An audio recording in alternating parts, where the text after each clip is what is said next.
هەفدەمێ هەڵبژارتنان سەرۆکی تورکیا ئۆپراسیۆنا لە دژی PKK لە قەندیلێ ڕادگەهینە. ji bo berrevaniyê ji azadiyên olan Wezareta Derve ya Amerîkî amadekariya konferansekî li Washington dike. û dayîka rêberê Boko Haram dibêje ew nizane ka eger kurê wê saxa yan miriye.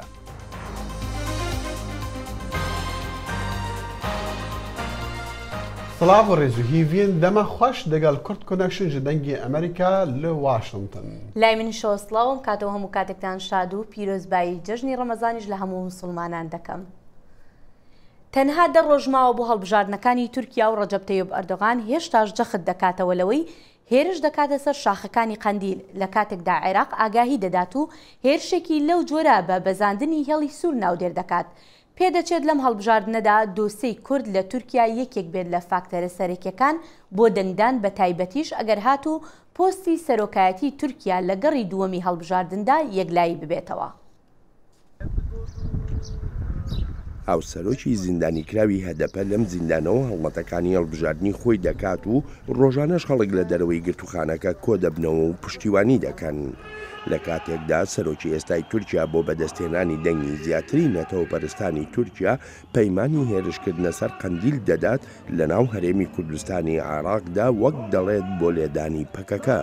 تعرفون أظن الخبر يتحدث عن جبال قنديل.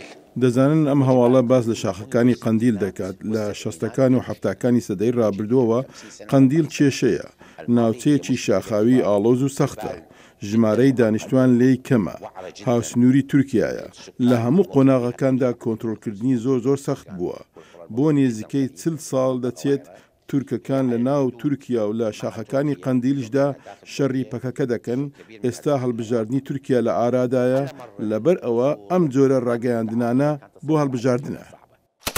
پەکەکە بارگای لە شاخەکانی قەندیل هەنوو ئەنکەرەش بەردەوام بردومانی ئەو ناوچانە دەکات هەرچەندە عێراق پێشەرکاری سەروەری وڵاتەکەی بە هێڵی سوور ناودێر دەکات.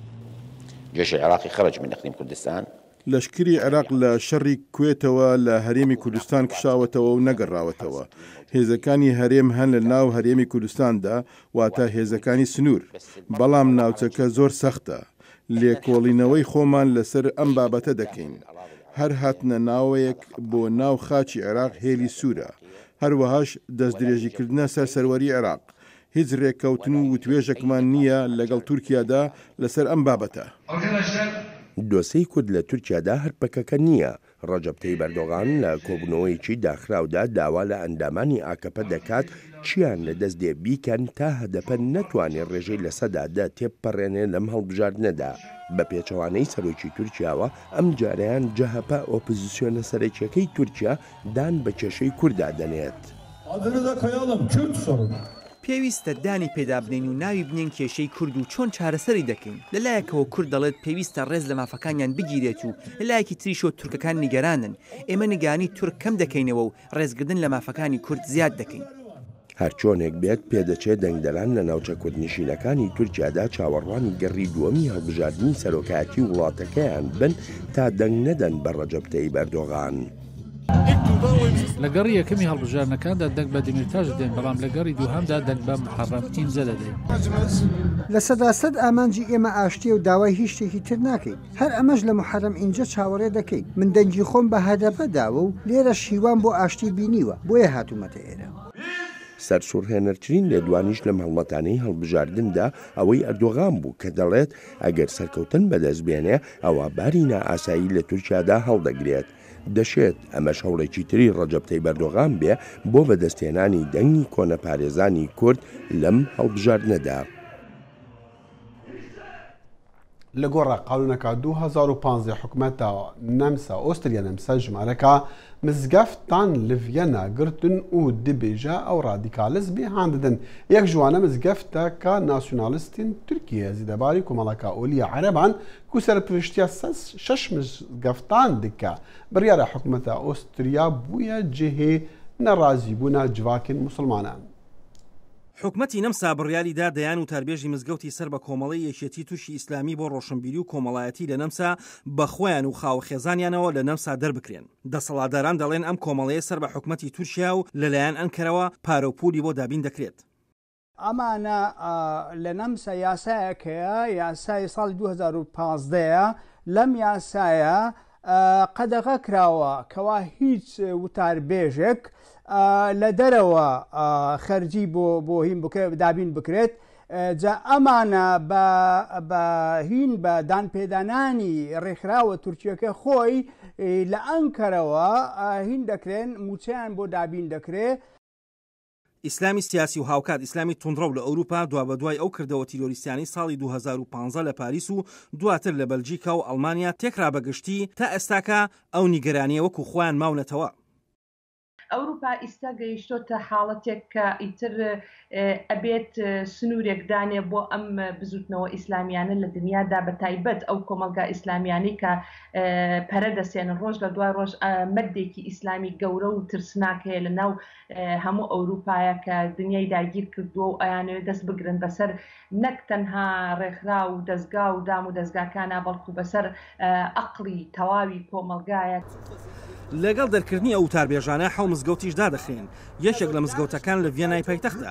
حکوومەتی نەمسا دەڵێن ئەم مزگەوتە بە شێوەیەکی نایاسایی لەلایەن کۆمەڵی گەنجی توندڕەوی نەتەوەپەرستی تورک کراوەتەوە کە بە گورگەبۆرەکان ناودێر دەکرێن. 6 مزگەوتەکەی دیکەش سەر بە کۆمەڵەیەکی توندڕەوی عەرەبیە. ئەوانە مزگەوت نین بەمانای مزگەوت بەڵکو حجرەی نوێشکردنن کەوا زیاتر لە کۆگا و دوکان وشتیوا دەچن کۆمەڵێک کەسانی کەوا پێیان دەگوترێت توندڕەون 10 کەس 6 کەس 12 کەس لەو شوێنە کۆ دەبنەوە بە ناوی نوێشکردن. لە مزگەوتە تورکەکان کارێکی شانۆگەری مناڵان نمایش کرابوو تایدا شانازی بە شەڕی گالیپۆلی کرابوو ئەوەی لە میانەی شەڕی یەکەمی جیهانیدا ڕوویدا لە نێوان ئەوروپایەکان و تورکەکان و بە سەرکەوتنی تورکەکان کۆتایی هات لە پاش کوژان و برینداربوونی دەیان هەزار سەربازی هەردوودا. پار لەسەر دەرکردنیەکێ لە وەزیرەکانی لە هۆڵندا داوای لە ژنە تورکەکان کردوتی ئیتر ئەبێ هەمووتان زیاد لە 5-6 مناڵی تورکتان هەبێ و لەناو ئەوروپایە بڵاویان کەنەوە و تورک ئەبێت ببێتە گەورەترین و بەهێزترین کۆمەلگا لە هەموو ئەوروپا و لە دنیاە. بەڵام ئایا تەنها مزگەوتەکان لە نەمسا ئەوروپادا جێی پرسیارن؟ دوجار بەریەکەوتنی پارتە سیاسی جڤاتیەکانی ئەوروپا و مەرامە سیاسی و ئاینەکانی سەرکردەکانی ڕۆژهەڵاتی ناوەڕاست تا چەند ڕووی ڕاستەقینەی پێکەوە ژیانی کۆمەلگە و فەرهەنگ و ئاینە جیاوازەکان دەشارنەوە تا چەند ئەم هەنگاوەی نەمسا توندڕەوی ئیسلامی لە ئەوروپادا بە ڕەنگ و تەرزێکی دیکەوە دەوروژێنێت. ئاسۆ جەبار، دەنگی ئەمریکا. ڕێکخراوی چاودێری مافەکانی مرۆڤ ڕۆژی پێنجشەمە ڕایگەیاند گروپە چەکدارەکانی ئۆپۆزیسیۆنی سووریایی سەر بە تورکیا مڵک و ماڵی خەڵکی سیڤیلیان لە عەفرین تاڵان و داگیر کردووە و خێزانەکانی خۆیان تیایدا نیشتەجێ کردووە. هیومن ڕایت وات چەندین حاڵەتی خستۆتە ڕوو کە چۆن گروپە چەکدارەکانی ئەحرار الشەرقیە جێشە شەرقیە سوڵتان موراد مڵک و ماڵی خەڵکیان وێران کردووە و کەسوکاری خۆیان تێدا نیشتەجێ کردووە. ڕێکخراوەکە دەڵێت ئەمانەی کە کراون دەچنە خانەی تاوانی جەنگەوە. وەزارەتە دەرڤە یا ئەمریکی دیبێژە ji بۆ پێداچوونێ بەسەر راپۆرتا خۆیان ساڵانەیە ئازادیە ئۆلان لە جیهانێدا ئەو دێ کۆنفرانسێکی ڕێک بێخە ji بۆ هاندانا پاراستن و بەڕەوانیە ژێ کێمانیên ئۆلی لە وان وڵاتان کو ڕاستی ئالۆزیان دەبن. بالوێزی تایبەتی ئازادیە ئۆلان لە وەزارەتە دەرڤە سام براونباک گوتە دەنگی ئەمریکا و پاراستنا وان ئازادیان ئەرکی ئەمریکایە. مەهەکێ پشتی وەشانە راپۆرتە ساڵانەیە تایبەت بە ئازادیە ئۆلان وەزارەتە دەرڤە شانازیە بە کاریگەریاوێ دکە. ئەس باوەڕ کاریگەریەکی مەزن و بەرفرە بوو و تایبەتمەندیên هەر وڵاتێکی دیارکردن. ئەس بە کاریگەریاوێ کێفخۆش بووم بدان و ستاندنار سەرهاتیکردن و کریارم بە دوور ڕاهاتین.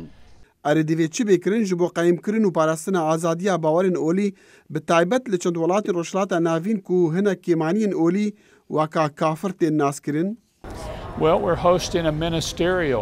ئەمێ جوینەکە وەزیرên دەرڤە لە واشنگتن ڕێک بێخین لەسەر ئازادیە ئولان و ئەمێ وڵاتên ڕۆژهەڵاتە ناوین بانگی جوینێ بکین. جوانە بخوازین سوزا بدن ئازادیە تولان لە وڵاتên خۆ مسوگەر بکن و جوانە بخوازین دیالۆگێ و دانوستاندنان لە وڵاتên خۆ پێک بینن ji بۆ پاراستن و مافی ئازادیە ئولان. تەنگافکردنە ئازادیە باوەڕێن ئۆلی لە گەلک وڵاتان دەبە گەلک جاران ji ber cudahiyên siyasî lê xirabtirîn rengê pêşêliya ئازادیە ئۆلان bi hatina Daeş bû li Iraqê û Sûriya û karên vê komala radîkala îslamî geheşt astê tawana genosaydê. باڵیۆزی تایبەتی ئازادیە ئۆلان یانفنەتەوەی لە وەزارەتە دەرڤەیە ئەمریکی سام براونباک گۆتە دەنگی ئەمریکا پاراستناوان ئەرکێمەیە. ئەو ئەرکێمەیە ئازادیان ئولیژی هەر کەسی ڕانە و لژێر هەر دەست و دارێکی هەی و ڕۆڵێ حکوومەتێ نەدەست نیشانکردنا باشی و خراپیا باوەریایە. ئەگەر تو کێمانی بی ئێزیدیان کریستیان بی لە عێراقێ دەمافی ئازادیا باوەرێ هەیە. ئەو مافەکەی کەسیە. جینوسایی لە دژی ئێزیدی و کریستیانە لە عێراقێ پێک هات و دەماک و ڕەوشە عێراقی بنەمانە داعشێڕا باش دبە مخابن ئەولەهیا جڤاکێن ئولی نەڤەگەڕایە و نکارن ڤەگەڕن و بە ئازادی باوەرێن خوا جێبجێ بکەن. ئەرێکی مەهاتانەها ڕێبەرین گرتیên داعش di zîndanên Amerîka û Iraqê da nahêne dadgehkirin. ئەگەر جینوسایت هات ڕاگەهاندن دەوێت ئەرد بهەژێت. ئەفجا ئەف دووسیا حتا بگەهن دەمەک درێژی ڕادەوێت لێ دەوێت ئەو پێشدا هەڕێت و دادوەری جه بگریت. ڕاگەهاندنا جینوسایت تشتێکە لێ پێدویە بدۆڕە عەدالەت جه بگیرە ژە ئالیە جڤاکە نێفنەتەویوە و هەڵبەت بە پشتەوانی و پاڵدانا ئەمریکا. سام براونباک باڵیۆزی تایبەتێ نو هاتی دامەزراندن لە وەزارەتە دەرڤە ji بۆ چاودێریە ئازادیە ئەوڵان لە جیهانê dibêje ofîsa ew bi rêve dibe karî dike ji bo ku berpirsên wê genosaydê bên dadgehkirin. Gelo divê çi bêkirin heta ew bibe rastî? ئەس باوەڕ dikim her bi berdewamiya paldانەیە û berrevanî û komkirina belgeyan û amadekirina dosyayekê divêt ew dosya amade bit li dijî kesayetiyên taybet. Ew kesayetiyên fermana cînosaydê dayîn ku qomandar bûn. Lê vê pirsê pêdivî bi demek dirêj heye heta encam bigirît. Kar bi destê wezareta derve gota beşê Kurdiyê dengê Amerîka konferansê li dawiya me habêtin li Washington dê hikûmet û rêberên olî li tevaya welatên ku xwediyên bawerên olî rastî astengan dibin han bide heta ku bi rastî naverokê destûrên welatên xwe cêbicê bikin û berrevaniyê ji azadiyên olî bikin.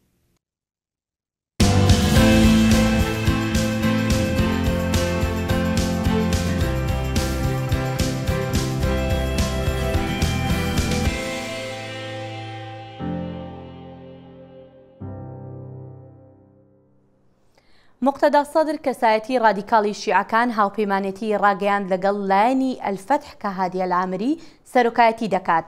ئەم هاوپەیمانێتیەی ئەلسەدر و عامری بە مەبەستی پێکێنانی حکوومەتی نوێی عێراقا لە دوای هەڵبژاردنەکانی 12 مانگی 5 کە هێشتا مشتومڕێکی زۆری لەسەرا.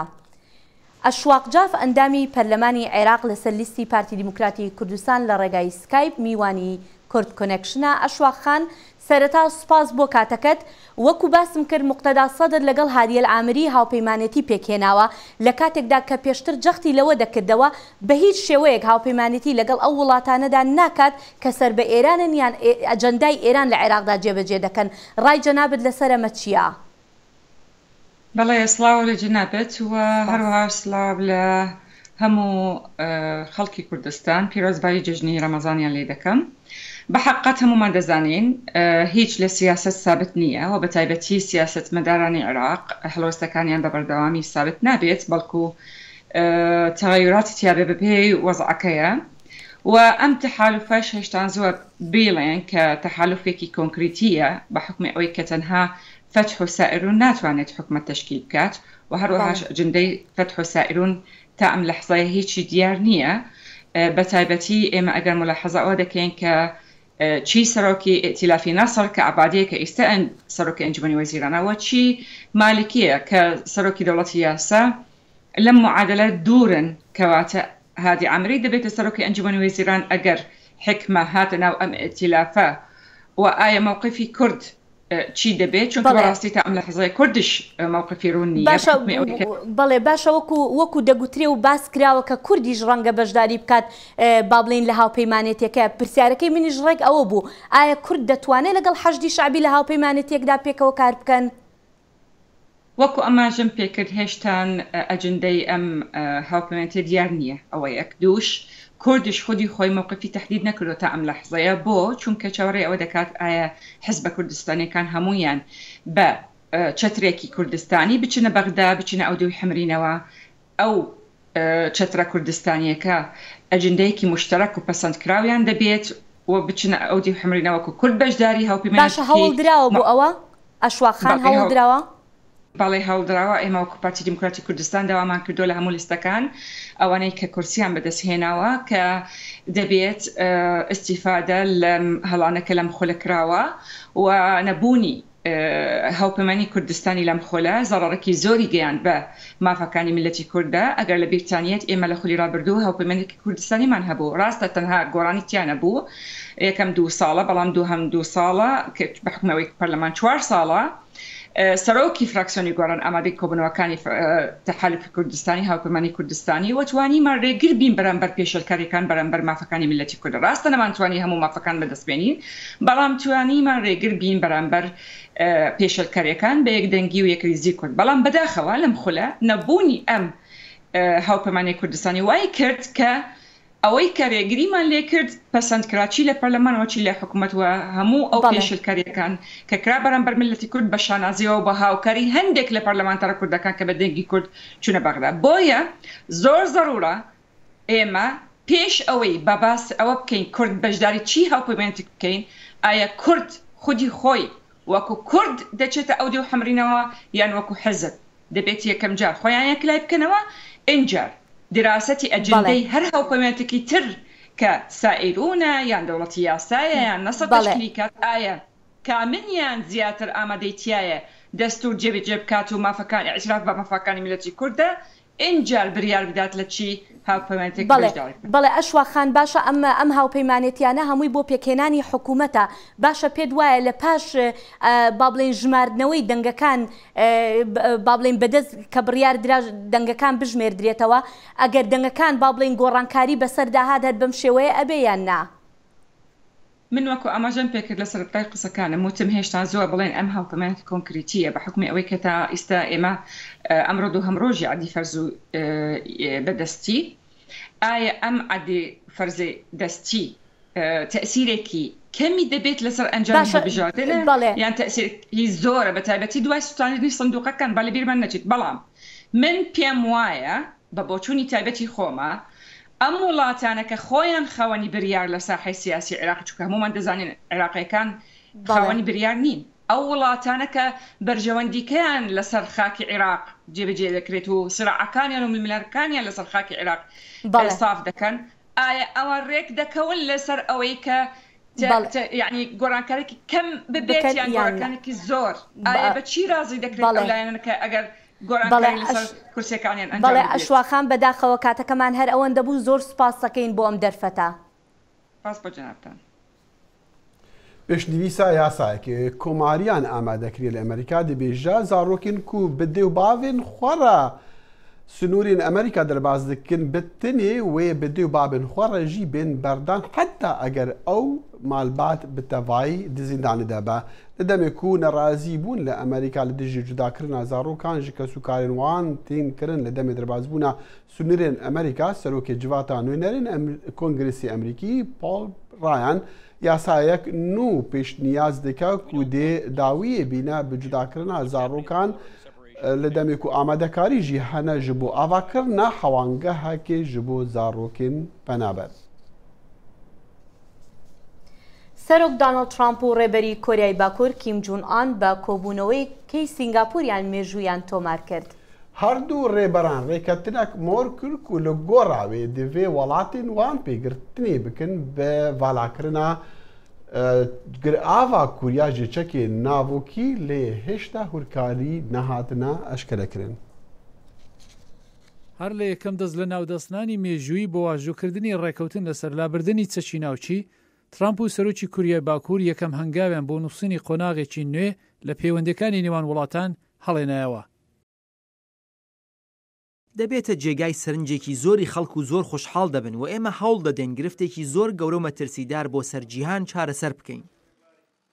بۆ ترامپ ئەوە کاتێکی گەلێک گرنگ بوو و بە دەنجی ئەمریکای گوت ئەوە دەرفەتێک بوو پێی خۆش بوو کەڵکی لێوەربگرێت. ئێمە زۆر چاک چوینە پێش و زۆریشمان پێ خۆش بوو تێدەگەن کە ئەمەش چەندە بەلامەوە گرینگە. مەبەستم ئەوەیە کەسانێکن کە هەندێکیان نییە گرنگ نییە چی ئەنجام دەدەی بوونی ئەو هەستە گرینگە. ئێمە سەبارەت بە ئەوە قسەمان کرد و پێم وایە شتی باش بۆ کوریای باکوور ڕوودەدەن. لە دەمێکدا کوریای باکوور بەڵێنی بۆ لابردنی چەکی ناوچی دەدات ئەمریکا پێشنیاری پاراستنی ئاسایشی دیاری نەکراوی دا و گوتیشی مەشقەکانی لەشکری لەگەڵ کوریای باشوور ڕادەگرێت. بۆ هەردوو لاوە تەنیا بابەتێکی چاوپێککەوتن و سڵاولەیەکردن و ناسینی یەکتری و جۆرێک لە پەیوانی ڕێگایە بۆ توێژەکان لە داهاتوودا. کۆبوونەوەی لووتکەی لەگەڵ کوریای باکوور بە دوای کۆبوونەوەی حەوت وڵاتانی پێشەسازی لە کانەدا هات کە ترامپ و سەرۆکوەزیری کانەدا سەبارەت بە بازرگانی و گومرگ لەگەڵ یەکتر زۆر ناکۆک بوون و کانەدا سۆزی تۆڵاستانەوەیدا. وەکو خەڵکی کانەدا ئێمە لەسەرخۆ و ماقۆڵین، بەڵام هەڕەشەمان لێ ناکرێت. کردارەکانی هێرشبەرانە و پێشبینی نەکراوی ترامپ لەسەر ئاستی جیهانی ڕیشەی دەگەڕێتەوە سەر بەڵێنەکانی کاتی هەڵمەتەکە کە بە پشتیوانانیدا. زۆرتری ئەوەی ترام لە ڕێبازی دەرەوەدا ئەنجامی دەدات بە شێوەیەکی گونجاو نییە، بەشێکە لەو بوارەی ئەو پیادا دەڕوات. وێ دەچێت ترامپ چاوەڕوانی هەبێت کۆبوونەوەی لووتکەی لە نێو خۆی وڵات پشتیوانی بۆ زیاد بکات و ڕاوەرگرتنی ئەم دویانە ئەوە دەگەیەنێت.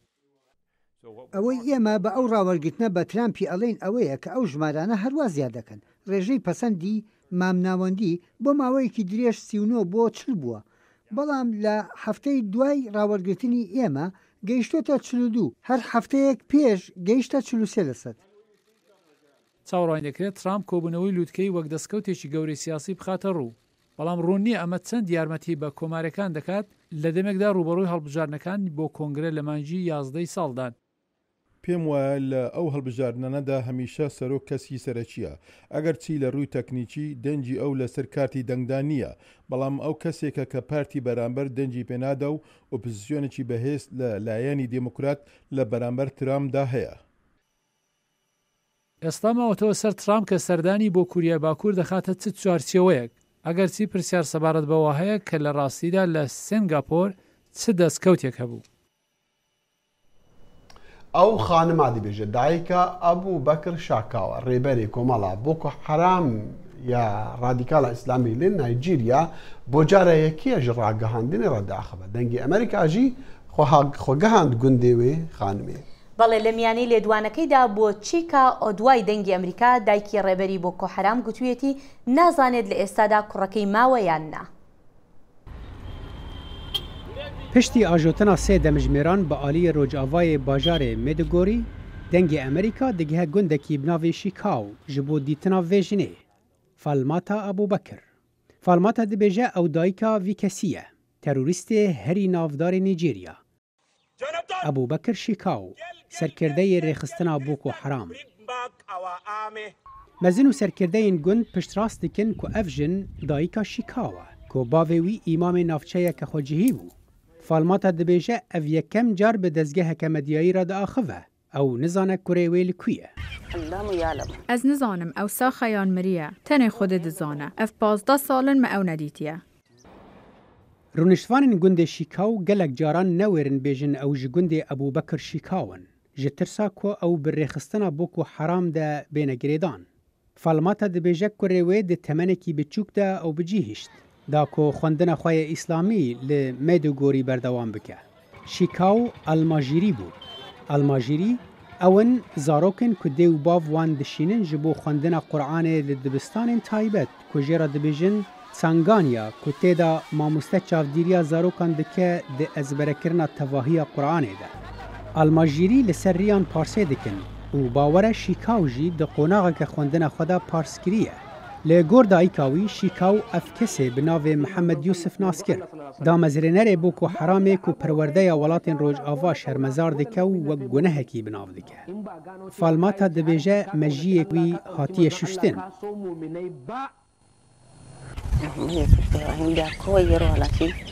Ji dema ku Şêkaw Mihemed Yusuf Naskirî ve min careka dî ew nedît. Erê ew kurê min e û her dayikek ji kurê xwe hez dike, lê me kesetên ciyawaz hene. Wî gelek bela anîn serê xelkê. Gelo kengî ez ê wî bibînim ku jê ra bêjim tiştê ew dike gelekî xirabin. Ez lavan ji Xwedê dikim ku rêya rast şanî wî bike. Kurê wê Şîkaw tawinbara bi kuştina bêhtirî 3000 kes li bakurê Rojhilata Nîjerya û herêma Lek Çad. Wêrankirina dibistanan tiştekî sereke ye di rêbaza Boko Haram de û grûpê tanha êrişî 1400 dibistan kiriye. Di sala 2014 de ew derbasî vê dibistanê bûn û 59 xwendekar kuştin. جێبلی کریارên کوشتنê grûpê bi sedan keç ji dibistanan revandin û hovîtiya wan êdî li ser asta navnetewî hate şermezar kirin. Evan kiryaran bandoreke neyînî da ser falmata jî wek gelekên din. Ew dibêje ew nikare xerabiyê ji kurê xwe ra bixwaze. Lê kurê wê bûye kesekî ku ew êdî nas nake. Wî kesayetiyeka din ji xwe ra çêkir û dûr ket. Ev ne kesayetiya ku min daye wî. Ez vî cûra şêwazî nas nakim. Tenê Xwedê dizane. Falmata we gelek dayîkan dua dikin ku tiştê hatî serê wan neyê serê tu dayîkên din û ev terora raweste.